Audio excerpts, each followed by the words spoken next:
Alors, nous avons des questions de nos collègues députés. Il y avait Stéphane Mazard, François Picmal. Peut-être Stéphane, vous commencez et François la suite, et peut-être par deux questions. Oui, merci Madame la Présidente, merci Madame la Ministre pour vos propos liminaires et l'engagement qui est le vôtre sur tous ces sujets. Et je crois que c'est quand même salué de manière assez unanime. Moi, je trouve que l'échange était intéressant entre vous et Madame la rapporteure, parce qu'on voit bien que l'objectif, il est le même, hein, c'est améliorer notre arsenal juridique, notre capacité à répondre et à prendre en compte donc les remontées.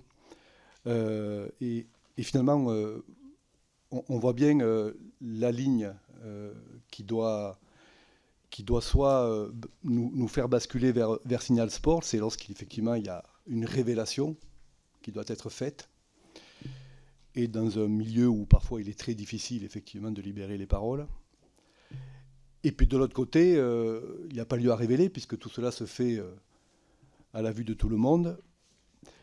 Mais c'est vrai que nous, dans le cadre de ces travaux, on s'aperçoit que, nonobstant le fait que ce soit fait aux yeux de tout le monde, et à la connaissance de tous, mais il y a assez peu de réponses. Et vous avez indiqué, Madame la Ministre, à plusieurs reprises, avoir rappelé les uns et les autres à leurs responsabilités en la matière. Mais force est de constater qu'encore, il y a trop de trous dans la raquette. Alors, est-ce qu'à ce sujet, vous avez des pistes de réflexion pour responsabiliser encore plus avant les acteurs? Un exemple, on nous a donné l'autre jour cet exemple justement de chants homophobes constatés partout et partout. Ça, il suffisait d'être au stade ou devant son écran ou écouter la radio pour constater soi-même ces chants homophobes. Et malgré ce, pas de suspension du match, pas d'arrêt du match, et pas de responsabilité de ceux à qui il appartenait de faire cesser ce qui est un délit quand même. Donc voilà, alors comment on peut améliorer les choses lorsque les faits sont commis comme cela, aux yeux et au vu de tout le monde, et que les responsables, ceux qui sont en charge de faire respecter la loi du sport, la loi de notre République, ne s'exercent pas.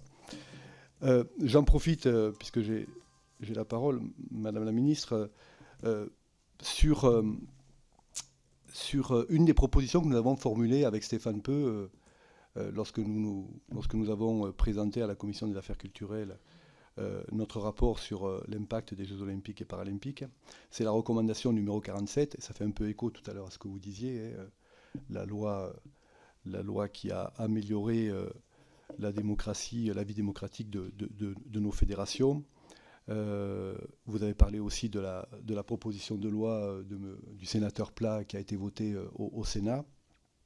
Et nous avons, dans le cadre de nos travaux, donc fait la recommandation qui consisterait à créer une autorité de régulation et de contrôle, qui serait une sorte d'AI, donc une instance indépendante sur le modèle de l'Agence française de lutte contre le dopage, et qui serait dotée de pouvoirs de contrôle et de sanctions pour assurer l'éthique et la transparence dans le sport. Alors, on va voir ce que vont donner les travaux qui sont menés actuellement par le comité coprésidé par Marie-Georges Buffet et Stéphane Diagana. Mais est-ce que cette idée d'avoir une autorité administrative indépendante qui coifferait tous les comités d'éthique des fédérations avec un véritable pouvoir de contrôle et de sanctions, ça vous semble être une piste de réflexion intéressante? Merci. Peut-être qu'on enchaîne avec François Picmal, et puis Madame la Ministre, on répond pour les deux questions en même temps, s'il vous plaît. Merci. Oui, bonjour Madame la Ministre, merci de vos réponses. Bon, je crois que c'est un sujet qui vous touche, et je pense qu'il touche tout le monde, mais il est légitime à l'issue de bientôt la fin de cette commission d'enquête qu'elle ait existé. Parce que le nombre de témoignages qu'on a eus de personnes qui ont été victimes de violences, de VSS, de discrimination en tout genre, racistes, homophobes, etc., la légitime. Et il y a une véritable omerta qui règne dans ce pan de la société que sont un certain nombre de fédérations sportives. Et je ne mets pas toutes les fédérations sportives dans le lot. Il y en a qui sont plus vertueuses que d'autres, et il faut le dire aussi. Simplement, je vais vous prendre un exemple de comment des associations peuvent se sentir esseulées parfois. On a fait la projection récemment d'une série avec l'ancien footballeur Wissem Belgacem, qui a révélé son homosexualité et qui n'a eu aucun support, on va dire, de la Fédération française de foot pour mener des actions sur cette question-là de grande ampleur. Ce qui fait que c'est juste des clubs qui l'ont contacté, chacun de leur côté, mais de leur propre initiative. Ce qui est quand même révélateur du fait que oui, on sait faire des actions LGBT washing, comme on dit, ou antiracisme washing. Une fois, de temps en temps, on a fait un atelier, on a fait une démonstration médiatique ponctuelle, mais sur le fond, c'est-à-dire le travail de fond, on est quand même très en retard. Et lors de cette projection, il y avait une association qui s'appelle Rouge Direct, qui lutte contre l'homophobie dans les stades et qui nous a dit qu'elle cessait ses activités après avoir été harcelée, notamment sur les réseaux sociaux, suite aux événements qui ont eu lieu lors du match entre Lyon et Marseille. Et cette association a regretté que vous ne leur ayez pas apporté un soutien public. Et moi, je vous pose la question, pourquoi ne l'avez-vous pas fait? Vous leur avez dit de faire un signalement Pharos, mais est-ce que le combat et la symbolique et ce que vous représentez ne méritent pas, malgré toute la bonne volonté que vous dites, que les engagements soient plus forts et qu'un certain nombre de personnes dans les fédérations, je vais le dire franchement, on leur rappelle certaines choses et qu'on remette des points sur les i. Parce que certains qu'on a pu auditionner, excusez-moi encore de l'expression, mais sont complètement à la ramasse par rapport aux enjeux qu'il y a aujourd'hui dans notre société sur les discriminations.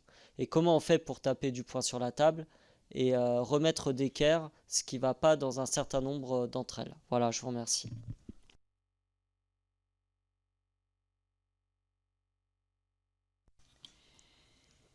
Alors, sur comment continuer à renforcer notre action, notre lutte contre ces actes discriminatoires et notamment ces actes homophobes, monsieur le député Mazars. D'abord, moi, je demande régulièrement le reporting chiffré de ce que le foot recense sur ce sujet, ligne à ligne. 202 sanctions prises par la commission de discipline sur 175 matchs, 106 rappels à l'ordre, 61 amendes avec sursis, 34 amendes fermes, une fermeture de tribune. 95% de ces faits sanctionnés sont des discriminations homophobes. Je tiens ce reporting, je leur demande régulièrement. Y compris en pourcentage de complétude. C'est ça qui est important. J'agis. Il y a des protocoles, y compris, on la critique souvent, y compris par la FIFA et par l'UEFA, qui ont posé un certain nombre de règles, de protocoles, pour dire, quand il y a des paroles, des chants, des cris indécents en tribune, on interrompt le match. Il y a un speaker qui ramène les gens à la décence. Un premier rappel à l'ordre, le match peut reprendre. S'il y a un deuxième acte, à nouveau, rappel à l'ordre, et ça peut même s'arrêter dès ce moment-là. Troisième rappel à l'ordre, fermeture définitive, arrêt définitif du match. Je l'ai dit lorsque j'ai pris très fermement position, récemment, à la suite du match au PSG, on s'en souvient tous, un funeste dimanche soir, où ça a duré un quart d'heure. Un quart d'heure. Qu'est-ce que j'ai dit? On applique ces protocoles. Combien de gens m'ont rayonné? Combien de gens ont écrit à mon cabinet pour dire, mais elle se prend, attends, elle va nous apprendre la vie, là. Ces protocoles, ils sont faits pour être appliqués. Et quand j'ai passé du temps avec les associations de supporters, que je les ai écoutés, que j'ai compris aussi leurs perspectives, leurs dilemmes, leurs combats, la manière de réussir à atteindre des objectifs qu'on partage, mais en le faisant de manière intelligente, pour que ça passe, pour que ce changement culturel, il se produise. C'est ça que j'ai construit avec eux. C'est dans ce respect, ce dialogue-là aussi, qu'on fait avancer les choses. Et à l'Assemblée générale, de l'Association nationale du supporterisme. Ils m'ont écrit dans la foulée plusieurs SMS, des leaders de ces formations, pour me dire c'est la première fois qu'on a enfin cette nature d'échange. Merci d'avoir fait bouger les lignes. Alors je ne vais rien lâcher. Et oui, je vais continuer à faire remonter les signalements sur la feuille de match, à faire ce que j'ai dit que je ferais sur l'impulsion dans les grandes fédérations de commissions spécialement dédiées à ces sujets-là, comme la commission antidiscrimination et égalité de traitement du rugby, la cadette. À prendre contact avec les clubs, à leur demander de prendre leurs responsabilités, de désigner les référents en charge de la lutte contre l'homophobie dans chaque club, à assumer leur rôle en matière d'interdiction commerciale de stade. Alors on va continuer parce que c'est pas possible. Et moi, je me réjouis, oui, que il y a 2 jours, il y a eu ce moment entre un Kevin Endoram qui avait été idiot, qui avait été irrespectueux, qui avait été indécent dans ses propos. Il ait mené cet atelier, il ait été encadré cette session d'entraînement avec les Panam Boys and Girls à Paris, qu'il l'ait fait et qu'il ait dit, comme ça je me sens un peu moins bête, comme ça j'ai le sentiment de réparer un peu de l'erreur que j'ai commise. Et ils se rendent compte, parce qu'il y a ce dialogue, parce qu'il y a ce vivre ensemble aussi qui vient. C'est tout ça qu'on veut poursuivre. Et j'en profite pour enchaîner avec la question de Rouge Direct. Je les ai reçus au ministère le 31 août. J'étais heureuse de cet échange. Un échange long, un échange constructif. Un échange où je leur ai demandé de m'exposer leurs solutions. Parmi les solutions clés, ils m'ont parlé des expériences qu'ils ont analysées à l'étranger, etc. Parmi ces solutions, il y en a une qui a tout de suite retenu toute mon attention. C'était de dire, on va mettre des observateurs en tribune, parce que parfois, il y a des chants homophobes qui sont entonnés par des gens depuis les gradins, et que l'arbitre n'entend pas, parce qu'il est concentré, il est sur son terrain, il est loin de ses tribunes. Et là, je leur ai dit, mais évidemment, il faut qu'on fasse progresser ça. Ça va complètement dans le sens de ce que moi j'avais précédemment demandé, qui est une remontée sur la feuille de match de tous ces incidents, pour qu'ils soient tracés, comptabilisés. Mais si on ne peut pas les entendre, alors qu'est-ce qu'on fait ? Donc là, je me suis trouvée tout de suite complètement alignée avec les recommandations de Rouge Direct. C'est le point sur lequel mon combat est devenu aussitôt commun au leur. Et je n'ai pas fait seulement que dire que c'était bien et que c'était le sens de l'histoire à mon sens. J'ai tout de suite demandé à mon cabinet d'enchaîner, qui tout de suite a pris contact avec les équipes à Metz, avec les équipes à Saint-Étienne, qui étaient les 2 endroits parmi les 4 recommandés par Rouge Direct. Et nous avons enclenché le travail en ce sens. Et je ne vais pas lâcher là non plus. On va le faire, cette remontée avec des observateurs indépendants dans les tribunes, qui vont permettre de remonter à l'arbitre ou sur la feuille de match quand l'arbitre n'a pas entendu. Parce que c'était partial, parce que c'était furtif. Mais même quand c'est furtif, ça doit être puni. Alors aujourd'hui, qu'est-ce qui s'est passé dans les événements récents ? Sous prétexte que j'ai écrit une lettre dans laquelle j'ai réussi, historique, à embarquer le président de la Fédé de foot, le président de la Ligue de foot, ma collègue aussi Bérangère Couillard.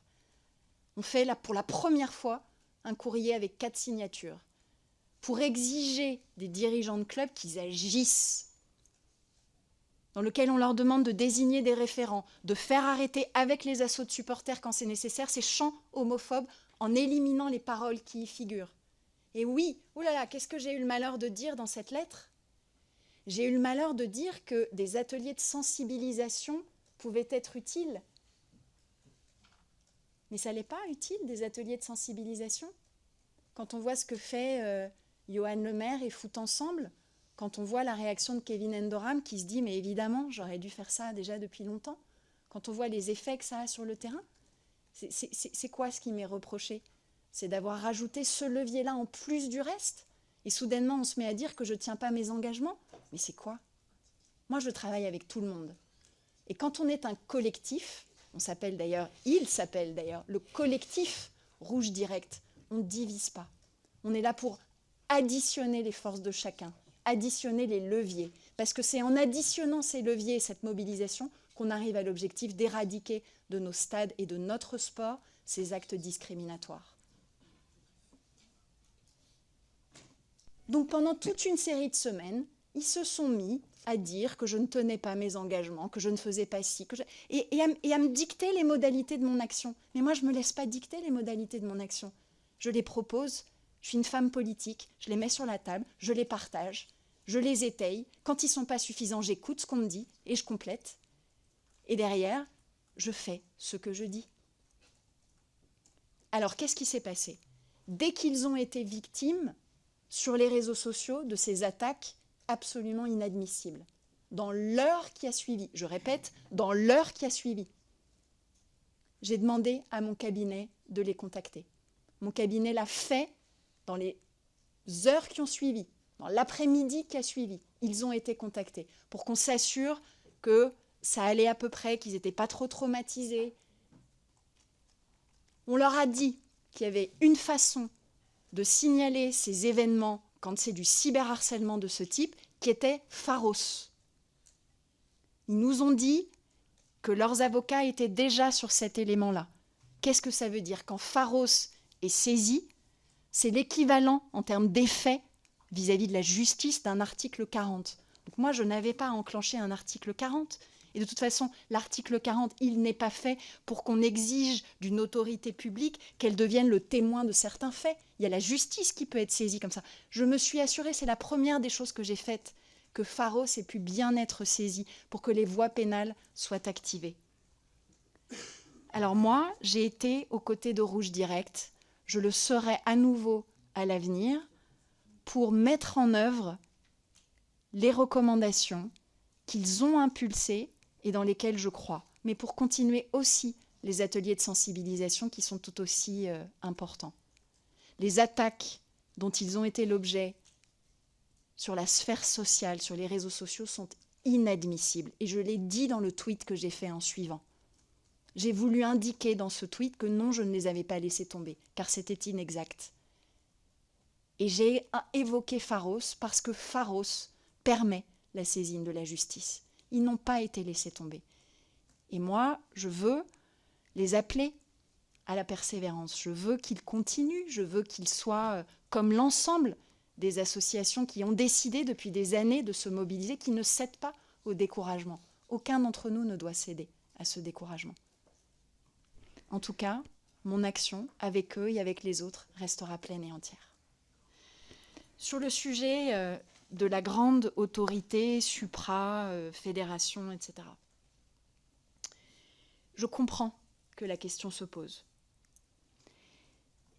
Aujourd'hui, avec l'expérience qui est la mienne, avec le recul qui est le mien, avec les situations de crise que j'ai eues à gérer, je pense que le meilleur service à rendre aux fédérations, c'est d'exiger d'elles qu'elles aillent au bout de leurs responsabilités en matière disciplinaire.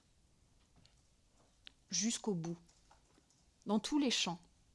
Quand il y a des violences à caractère sexiste et sexuel, on ne se contente pas de licencier. On ne se contente pas de muter quelqu'un, parce que ça ne fait que déporter le problème ailleurs. On va au bout de la procédure disciplinaire, en lien avec l'administratif et le judiciaire. Dans la même logique, aujourd'hui, on a des dispositions qui, depuis 2017, exigent des présidents de fédération des déclarations en matière de conflit d'intérêts. La loi du 2 mars 2022 est venue renforcer cette obligation en l'étendant aux vice-présidents, aux trésoriers, aux secrétaires généraux. Aujourd'hui, je les accompagne pour qu'ils le fassent de manière effective. On a autour de nous la loi Sapin 2, on a autour de nous l'Agence française anticorruption, on a autour de nous la brigade de répression de la délinquance économique, de la délinquance fiscale, on a les audits financiers de l'Inspection générale de l'éducation, du sport et de la recherche, de l'IGF s'il faut, on a la Cour des comptes, on a les comités d'éthique, on a la HATVP. Mais on est bardé d'institutions qui aujourd'hui se saisissent des sujets quand elles sont engagées. Donc faisons en sorte que chacun prenne ses responsabilités, tienne toute sa place dans la chaîne avant d'imaginer de créer à nouveau des machins qui diluent et qui vont avoir pour effet de retarder un certain nombre d'actions, de reporter sur d'autres, de diluer les responsabilités. Moi, aujourd'hui, ça n'était pas forcément le cas il y a quelques années, quand il n'y avait pas tout l'édifice que je viens d'égrener. Mais je pense aujourd'hui qu'on a tout ce qu'il nous faut pour qu'il y ait ce sursaut nécessaire dans la vie fédérale. Et sans oublier, et je le redis, sans oublier tous les endroits où le métier est bien exercé, où les responsabilités sont bien embarquées, où les gens font avec probité leur métier, tiennent leurs responsabilités, avec décence, avec dévouement. Donc, encore une fois, je comprends très bien que la question se pose. Il y a eu trop de crises pour qu'il n'y ait pas le besoin d'évoquer ces choses-là. Et je suis sûre que ça fera partie des points abordés par Marie-Georges Buffet et Stéphane Diagana, comme ça fait partie des points qui sont dans la copie avec les propositions du CNOSF. Je comprends que cette question soit dans l'atmosphère. Je pense aujourd'hui, pour reprendre mon point de tout à l'heure, que ça n'est pas la priorité. La priorité, c'est de faire jouer aux instances tout leur rôle.